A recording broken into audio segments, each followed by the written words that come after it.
Hello everyone, আজকে আমি তোমাদের সাথে এই টেস্টি এঁচোড় চিংড়ির রেসিপিটা শেয়ার করব। তো এটা বানাতে কি কি লাগছে দেখে নাও।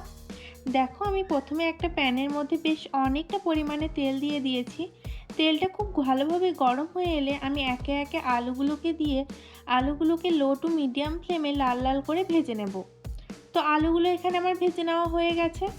এবার আমি ওই সেম তেলের মধ্যে আগে থেকে একটু লবণ আর হলুদ দিয়ে ইঁচড়গুলো সিদ্ধ করে রেখেছিলাম, ওটাকে এর মধ্যে দিয়ে ভালো করে ভেজে নেব।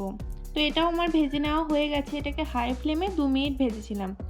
এরপরে আমি চিংড়ি মাছের মধ্যে একটু লবণ হলুদ মাখিয়ে রেখেছিলাম, ওটাকেই দিয়ে হালকা করে ভেজে নেব। চিংড়ি মাছ বেশি ভাজলে টেস্টটাই চলে যায়, তো বেশি ভাজার দরকার নেই। এরপরে কড়াইয়ের মধ্যে একটু তেল দিয়ে তার মধ্যে চিনি আর পেঁয়াজ দিয়ে দিলাম। এবার পেঁয়াজটাকে গোল্ডেন ব্রাউন করে ভেজে নিতে হবে। তো এখানে পেঁয়াজটা আমার ভেজে নেওয়া হয়ে গেছে। এবার আমি এর মধ্যে কাশ্মীরি লঙ্কার গুঁড়ো অ্যাড করে দিলাম। এবার আমি একে একে অ্যাড করে দেবো সব মশলাগুলো। এখানে দেখো, আমি টমেটো আর স্বাদ অনুযায়ী লবণ আর হলুদ অ্যাড করে দিলাম।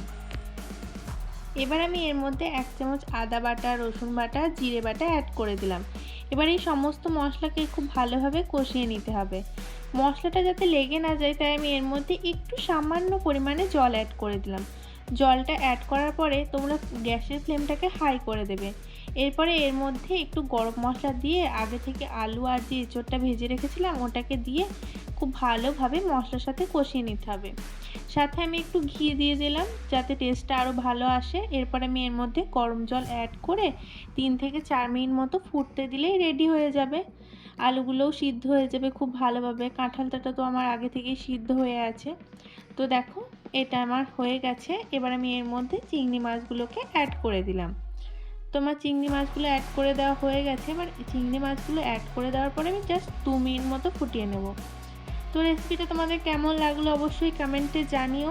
আর ভালো লাগলে লাইক কমেন্ট শেয়ার করতে একদমই ভুলো না। বাই।